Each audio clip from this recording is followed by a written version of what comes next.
નમસ્કાર મિત્રો, હળવદના ધબકાર પ્લેટફોર્મ પર આપ સૌનું હાર્દિક સ્વાગત છે. મિત્રો, મિડલ ઇસ્ટ દેશોમાં જે યુદ્ધની પરિસ્થિતિ છે તેને લઈને ભારતમાં કેટલીક અફવાઓ ચાલી રહી છે. હાલ આપણે ગુજરાતમાં બપોર પછીના કોઈ ટીખળખોળોએ અફવા ફેલાવી કે પેટ્રોલ અને ડીઝલ છે જેની અછત છે અને હવે નહીં મળે. આ અફવાને ધ્યાનમાં લઈને લોકો આમથી તેમ દોડવા માંડ્યા અને પેટ્રોલ પંપ ઉપર ભીડ જોવા જડી રહી છે. બહારના જે જિલ્લાઓ છે તેમાં ભીડ જોવા જડી રહી છે. ત્યારે આજે આપણે હળવદની વાત કરીએ તો હળવદના પણ તમામ પેટ્રોલ પંપે આજે સાંજે અમે ગયા હતા ત્યારે જોયું હતું, ત્યારે એટલી બધી ભીડ હતી અને અત્યારે પણ ભીડ છે. એટલે ખાસ આ એક અફવા છે. આ અફવામાં કોઈને આમાં તે અફવા છે તે ધ્યાને લેવી નહીં. ખરેખર તો આજે જે નાયબ મુખ્યમંત્રી છે હર્ષ સંઘવીએ પણ સાંજના સમયે જણાવ્યું હતું કે ભારત પાસે પૂરતો જે પેટ્રોલ ડીઝલનો જથ્થો છે અને એની અછત 0% છે, કોઈ જાતની અછત છે જ નહીં. એટલે અફવાઓમાં કોઈને આવવું નહીં. અને ત્યારે આજે સાંજે જ્યારે મોરબી જિલ્લામાં અલગ અલગ તાલુકામાં પેટ્રોલ પંપ પર લાંબી લાઈનો જોવા મળી, હળવદમાં પણ જોવા મળી અને આને લઈને કલેક્ટરે તાત્કાલિક જ જે છે તે એમની ગાઈડલાઈન જાહેર કરી છે અને તેઓએ માહિતી આપી છે કે કોઈ પણ પ્રકારની આપણા જિલ્લામાં પેટ્રોલ ડીઝલની અછત છે નહીં. એટલે લોકો આવી રીતે પેટ્રોલ ડીઝલ લેવા માટે દોડે નહીં. પૂરતા પ્રમાણમાં જથ્થો છે. આવો સાંભળી કલેક્ટર શું કહી રહ્યા છે.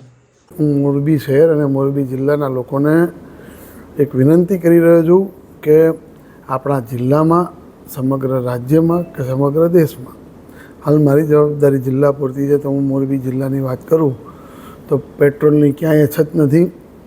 એક સાથે ઘણા બધા લોકો પેટ્રોલ ભરાવા જાય છે તો કદાચ અડધો કલાકમાં ત્યાં નવી ટ્રક એમની પેટ્રોલનું ટેન્કર આવીને એ પંપમાં પેટ્રોલ આપી દેશે. કોઈ જ તકલીફ નથી. જિલ્લામાં ક્યાંય સ્ટોકની તંગી નથી, તકલીફ નથી. તો હું દરેક આપણા મોરબીવાસીઓને વિનંતી કરીશ કે કોઈ ખોટી અફવામાં આવશો નહીં. આપણી પાસે પૂરતો જથ્થો ઉપલબ્ધ છે. હમણાં 4 કલાક પહેલાં જ આપણા રાજ્યના નાયબ મુખ્યમંત્રીશ્રીએ પણ આ રીતે પ્રેસ કોન્ફરન્સ કરી અને લોકોને એક અપીલ કરેલી જ છે. એ જ પ્રમાણે અમારા અધિક મુખ્ય સચિવ શ્રી જે અમારો સપ્લાય એટલે પુરવઠાની જે બધી જ બાબતો સંભાળી રહ્યા છે એવા મોના મેડમે પણ બધાને પ્રેસ કોન્ફરન્સ કરીને આવી અપીલ કરેલી છે.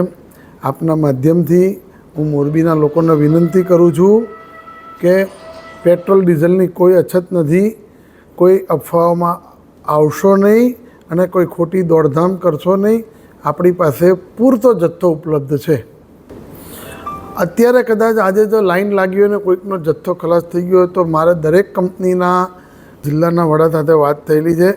ઇન્ડિયન ઓઇલ હોય કે અન્ય તમામ કંપની, સરકારી કંપની હોય કે ખાનગી કંપની, દરેક પાસે પૂરતો જથ્થો ઉપલબ્ધ છે. કદાચ ક્યાંક એવું હશે તો 15-20 મિનિટ કે અડધો કલાકમાં ટેન્કરો પહોંચી જશે.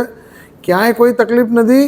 એટલે એક સાથે તમે જો 500 વ્હીકલ પુરાવા જાય અને કદાચ એનો 6 કલાકનો સ્ટોક 1 કલાકમાં પૂર્ણ થાય તો એ ટ્રક રસ્તામાં જશે. એટલે કોઈ તમારે દોડધામ કરવાની જરૂર નથી.